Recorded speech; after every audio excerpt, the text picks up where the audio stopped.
L'únic punt de l'ordre del dia és compareixença del president de la Generalitat davant el Parlament per a informar sobre la situació política actual.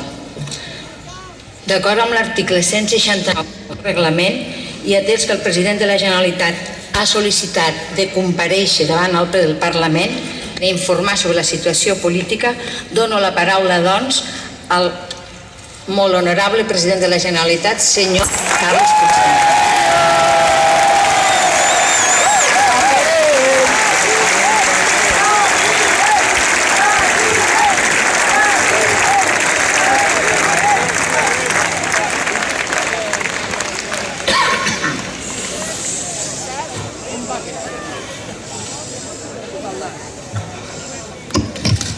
Molt bona tarda, molt honorable presidenta del Parlament, vicepresident, consellers i conselleres, diputades i diputats, senyores i senyors.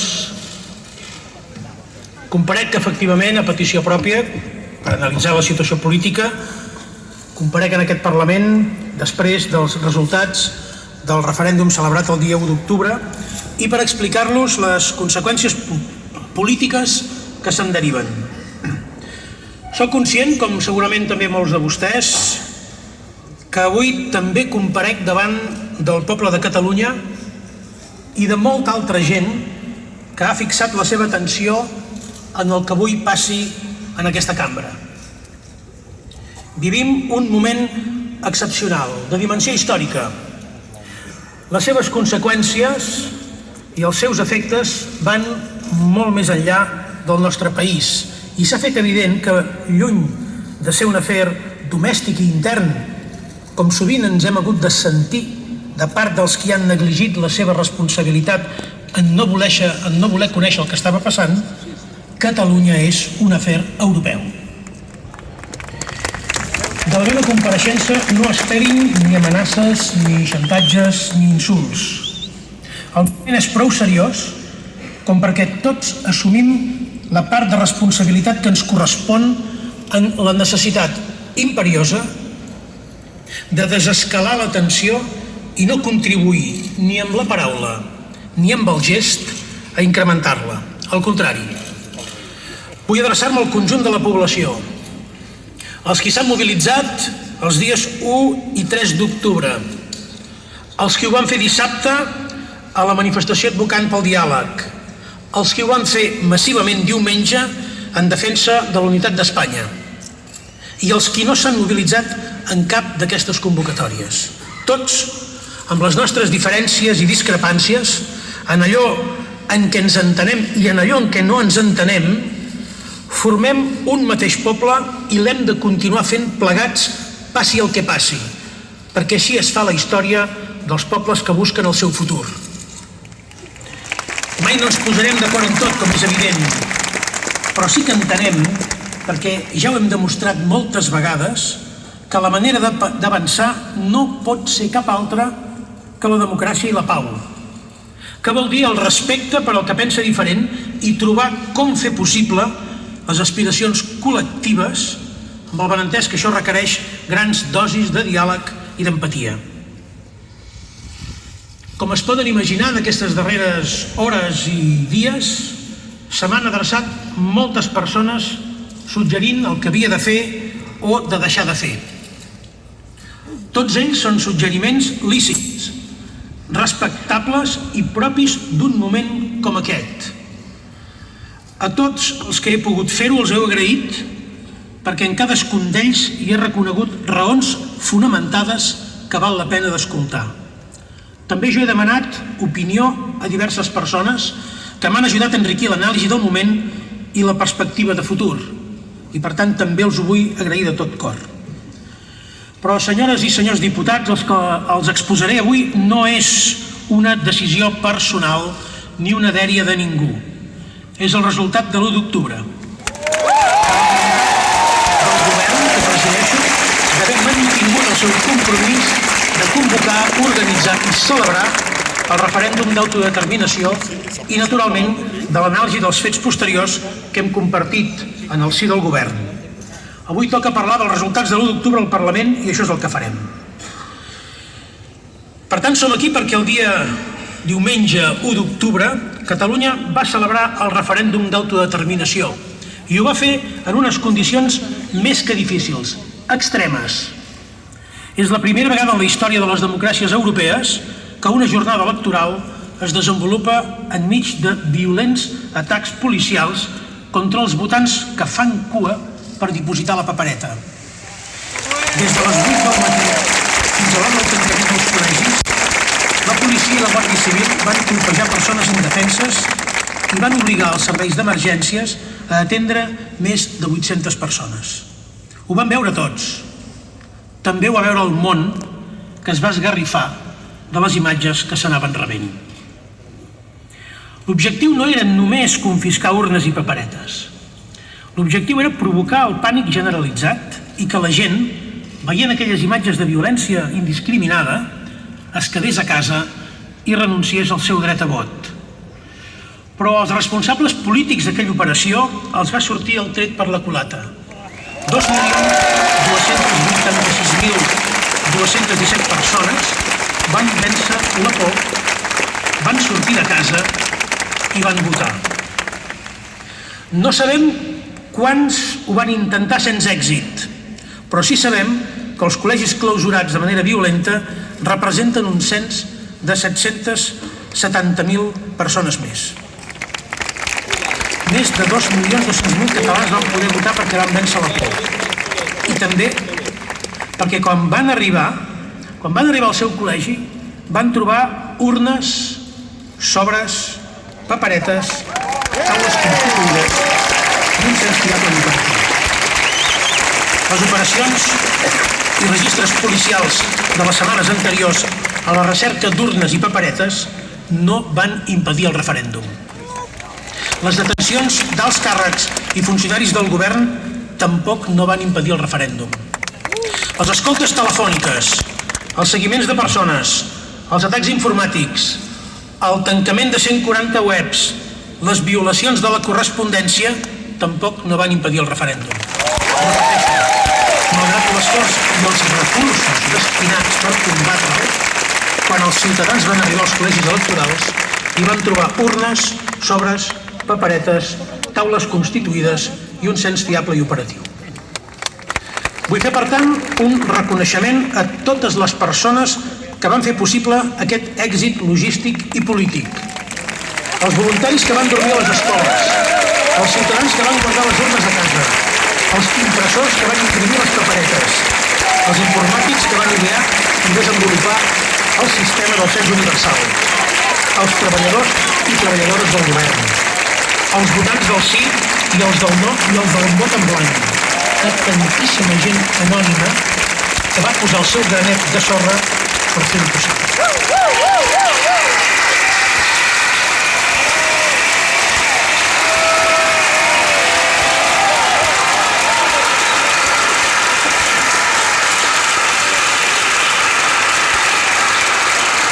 I sobretot vull enviar el meu afecte, la meva solidaritat i el meu escalf a tots els malferits, tots els ferits i maltractats per l'operació policial. Les imatges quedaran enregistrades a la nostra memòria per sempre. Mai no oblidarem. Cal reconèixer i denunciar que l'actuació de l'Estat ha aconseguit introduir tensió i inquietud a la societat catalana. Com a president de Catalunya, soc molt conscient que en aquests moments hi ha molta gent preocupada, angoixada, fins i tot espantada pel que està passant i pel que pot passar. Gent de totes les idees, de totes les tendències. La violència gratuïta i la decisió d'algunes empreses de traslladar la seva seu social, una decisió, deixin-m'ho dir, més de relat per als mercats que no amb efectes reals sobre la nostra economia. De fet, el que té efectes reals sobre la nostra economia, i això sí que té efectes reals sobre la nostra economia, són els 16.000 milions d'euros catalans que són obligats a canviar de seu social cada any, que aquests canvien de seu social cada any.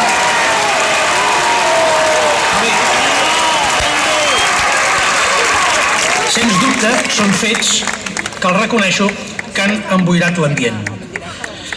A totes aquestes persones que tenen por, els vull enviar un missatge de comprensió i d'empatia i també de serenor i de tranquil·litat. El govern de Catalunya no es desviarà ni un mil·límetre del seu compromís amb el progrés social i econòmic, la democràcia, el diàleg, la tolerància, el respecte a la discrepància i la voluntat negociadora. Com a president actuaré sempre amb responsabilitat i tenint en compte els 7,5 milions de ciutadans del país. Crec que en aquest punt voldria explicar on som i, sobretot, per què som on som. Avui que molta gent ens mira de fora i, sobretot, avui que molta gent ens escolta d'arreu del món, crec que val la pena que ens tornem a explicar.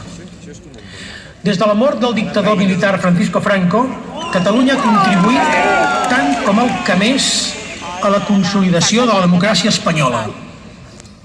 Catalunya ha estat no només el motor econòmic d'Espanya, sinó també un factor de modernització i d'estabilitat.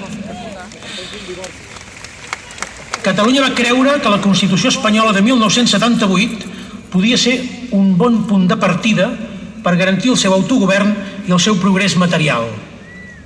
Catalunya es va implicar a fons en l'operació de retornar l'estat espanyol a les institucions europees i internacionals després de 40 anys d'aïllament i d'autarquia. El pas dels anys, però, va permetre constatar que el nou edifici institucional sorgit de la transició, que a Catalunya es veia com un punt de partida des del qual evolucionar cap a cotes més altes de democràcia i d'autogovern, les elits hegemòniques de l'Estat l'entenien no com un punt de partida, sinó com un punt d'arribada. I amb el pas dels anys, el sistema no només va deixar d'evolucionar en la direcció desitjada pel poble de Catalunya, sinó que va començar a involucionar. En coherència amb aquesta constatació, a l'any 2005, una gran majoria, el 88% d'aquest Parlament, repeteixo, una majoria del 88% d'aquest Parlament, seguint els procediments marcats per la Constitució, i repeteixo, seguint els procediments marcats per la Constitució, va aprovar una proposta de nou Estatut d'Autonomia i la va enviar al Congrés dels Diputats. La proposta catalana va desfermar una autèntica campanya de catalanofòbia atiada de manera irresponsable pels qui aleshores volien governar Espanya al preu que fos. El text que finalment es va sotmetre a referèndum l'any 2006 ja era molt diferent de la proposta inicial del Parlament de Catalunya, però malgrat tot va ser aprovat pels ciutadans que van anar a votar. La participació va ser d'un 47% del cens i els vots favorables a l'Estatut van ser 1.899.000. Vull remarcar que són 145.000 vots menys que el que va obtenir el sí a la independència el passat. L'estat no en va tenir prou amb la primera retallada. El 2010, 4 anys després de l'entrada en vigor de l'Estatut retallat, un Tribunal Constitucional format per magistrats escollits bàsicament a dit pels dos grans partits espanyols va emetre una sentència d'infaust record que retallava l'Estatut per segona vegada i en modificava el contingut que ja havia estat votat pel poble en referèndum. Convé recordar-ho i subratllar-ho. Malgrat haver seguit els procediments previstos a la Constitució, és a dir, malgrat haver seguit l'ordenament constitucional i l'ordre constitucional, malgrat tenir al darrere el 88% del Parlament de Catalunya i malgrat el vot popular en referèndum legal i acordat, l'acció combinada del Congrés dels Diputats i, sobretot, del Tribunal Constitucional van convertir la proposta catalana en un text irreconeixible. I convé recordar-ho i subratllar-ho. Aquest text irreconeixible, doblement retallat i no referendat pels catalans, és la llei vigent actualment. Aquest ha estat el resultat del darrer intent de Catalunya de modificar el seu estatus jurídico-polític per les vies constitucionals, és a dir, una humiliació.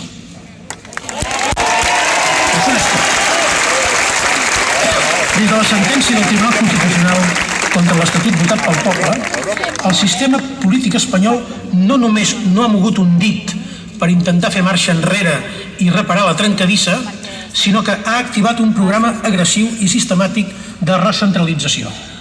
Des del punt de vista de l'autogovern, els darrers 7 anys han estat els pitjors dels darrers 40.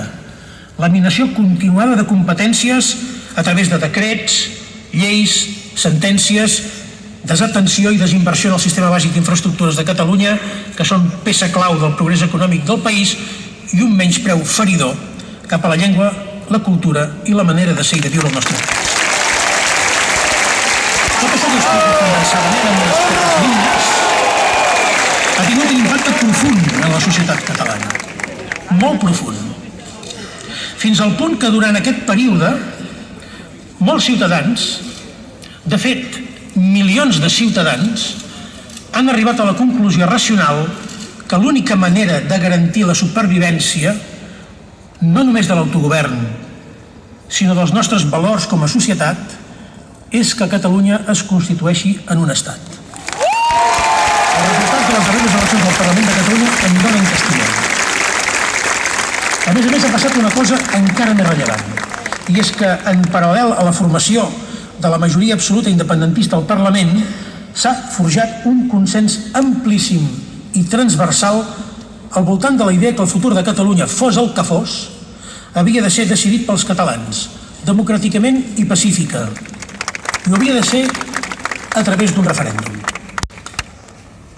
En l'enquesta, de fet, més recent d'un important diari de Madrid, no d'aquí, de Madrid, un 82% dels catalans ho expressen així.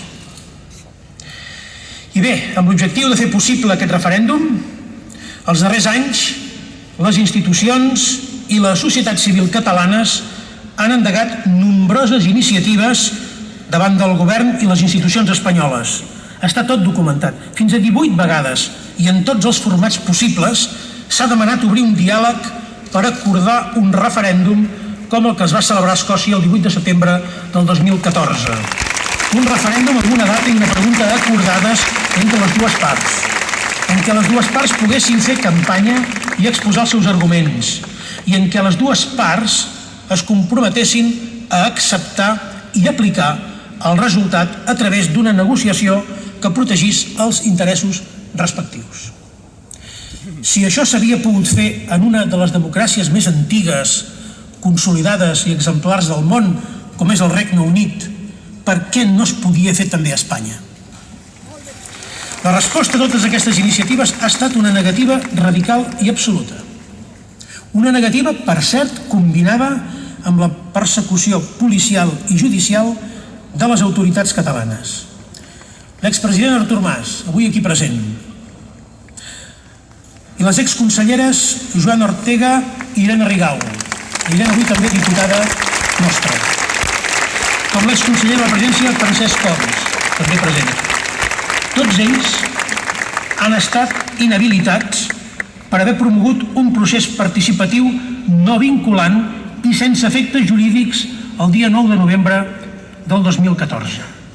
I no només inhabilitats, sinó multats de forma arbitrària i abusiva. Si no dipositen més de 5 milions d'euros al Tribunal de Cuentas espanyol en pocs dies, tots els seus béns seran embargats i ells i les seves famílies poden veure's greument afectats. A més d'ells, la mesa, una part important de la mesa d'aquest Parlament i desenes de càrrecs electes municipals han estat querellats per expressar el seu suport al dret a decidir i permetre debats sobre el referèndum. Ho recordo, ho repeteixo. S'han presentat querelles contra la presidenta i membres de la mesa del Parlament. Per què? Doncs per permetre que aquest Parlament pogués debatre. La darrera onada repressiva contra institucions catalanes ha implicat la detenció i trasllat a dependències policials de 16 càrrecs i servidors públics del govern de Catalunya que van haver de declarar emmanillats i sense ser informats de quina era l'acusació que pesava sobre ells. El món també ha de saber que els líders de les entitats que han liderat les manifestacions més massives i alhora pacífiques de la història d'Europa avui estan imputats per un delicte de sedició que pot comportar fins a 15 anys de presó. Els responsables d'haver organitzat manifestacions que han meravellat el món per la seva organització, pel seu civisme i per la seva total absència d'incidents. Aquesta ha estat la resposta de l'estat espanyol a les demandes catalanes. Unes demandes que sempre s'han expressat i s'han d'expressar de forma pacífica i a través de les majories obtingudes a les urnes. El poble de Catalunya reclama des de fa anys, de fa molts anys, llibertat per poder decidir. És ben senzill. I tanmateix no hem trobat interlocutors en el passat ni els estem encara trobant en el present. No hi ha cap institució de l'Estat que s'obri a parlar de la demanda majoritària d'aquest Parlament i de la societat catalana. L'última esperança que podia quedar era que la monarquia exercís el paper arbitral i moderador que el discurs de la setmana passada va confirmar aquells de les hipòtesis. Ahora quiero dirigirme a los ciudadanos del conjunto del Estado español que siguen con preocupación lo que ocurre en Cataluña. Les quiero trasladar un mensaje de serenidad y de respeto, de voluntad de diálogo y de acuerdo político, como ha sido siempre nuestro deseo y nuestra prioridad. Soy consciente de la información que les trasladan la mayoría de los medios y de cuál es la narrativa que se ha instalado. Pero me atrevo a pedirles un esfuerzo para el bien de todos. Un esfuerzo por conocer y por reconocer lo que nos ha llevado hasta aquí y de las razones que nos han impulsado. No somos unos delincuentes, no somos unos locos, no somos unos golpistas, no somos unos abducidos. Somos gente normal que pide poder votar y que ha estado dispuesta a todo el diálogo que fuera necesario para realizarlo de manera acordada. No tenemos nada contra España y los españoles. Al contrario, nos queremos reentender mejor y ese es el deseo mayoritario que existe en Cataluña, porque hoy, desde hace ya muchos años, la relación no funciona y nada se ha hecho para revertir una situación que se ha convertido en insostenible.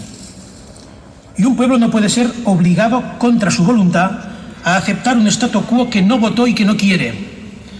Efectivamente, la Constitución es un marco democrático, pero es igualmente cierto que hay democracia más allá de la Constitución. Senyores i senyors, amb els resultats del referèndum de l'1 d'octubre passat, Catalunya s'ha guanyat el dret a ser un estat independent. S'ha guanyat el dret a ser escoltada i respectada. I he de dir que ser escoltada últimament ja es dona més, perquè el que ha passat en aquests darrers dies en aquest terreny no havia passat en anys. I avui Catalunya és escoltada i respectada més enllà de les nostres fronteres.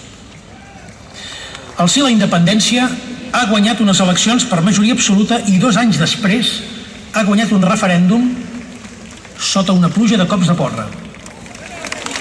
Les urnes, l'únic llenguatge que entenem, les urnes diuen sí a la independència. I aquest és el camí que estic compromès a transitar. Com és conegut, la llei de referèndum estableix que 2 dies després de la proclamació oficial dels resultats i en el cas que el nombre de vots del sí hagi estat superior al nombre de vots del no, el Parlament, i cito textualment de la llei, obro cometes, celebrarà una sessió ordinària per efectuar una declaració formal de la independència de Catalunya, els seus defectes i acordar l'inici del procés constitutiu. Hi ha un abans i un després de l'1 d'octubre. I hem aconseguit el que ens vam comprometre a fer a l'inici de la legislatura. Arribats en aquest moment històric, i com a president de la Generalitat, assumeixo en presentar-los els resultats del referèndum davant de tots vostès i davant dels nostres conciutadans el mandat del poble que Catalunya esdevingui un estat independent en forma de república.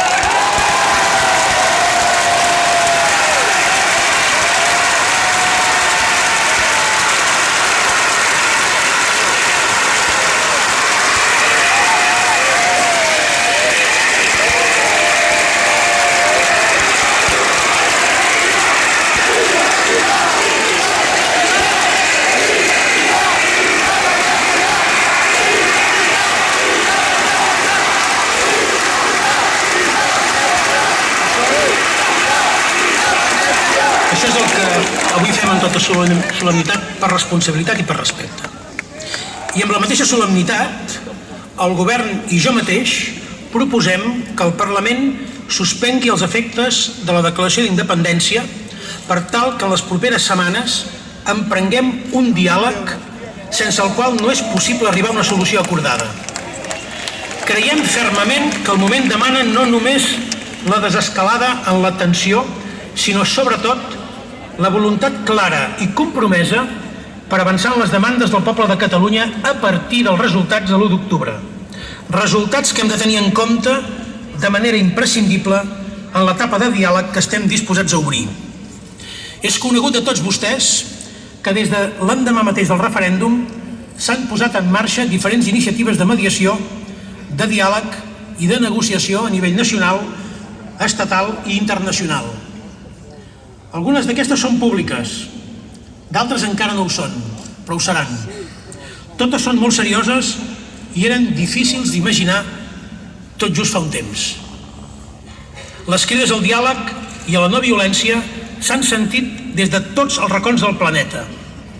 La declaració que va fer ahir el grup de 8 Premis Nobel de la Pau, la que va fer The Elders, al front dels quals hi ha l'exsecretari general de Nacions Unides, Kofi Annan, i del qual formen part personalitats de gran rellevància mundial, els posicionaments de presidents i primers ministres de països europeus, de líders polítics europeus, hi ha un prec de diàleg que recorre Europa, perquè Europa ja se sent interpel·lada sobre els efectes que pot tenir una mala resolució d'aquest conflicte. Totes aquestes veus mereixen ser escoltades i totes, sense excepció, ens han demanat que obrim un temps per donar l'oportunitat al diàleg amb l'estat espanyol. Avui també pertoca fer això, per responsabilitat i respecte. I acabo. I ho faig apel·lant a la responsabilitat de tothom.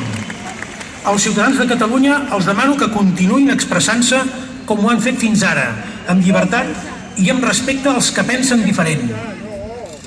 A les empreses i actors econòmics els demano que continuïn generant riquesa i que no caiguin en la temptació d'utilitzar el seu poder per esporuguir la població.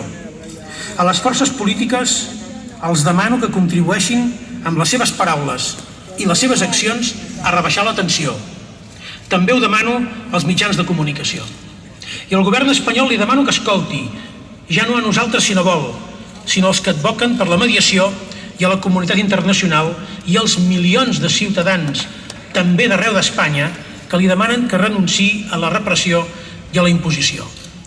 I a la Unió Europea li demano que s'impliqui a fons i que vetlli pels valors fundacionals de la Unió.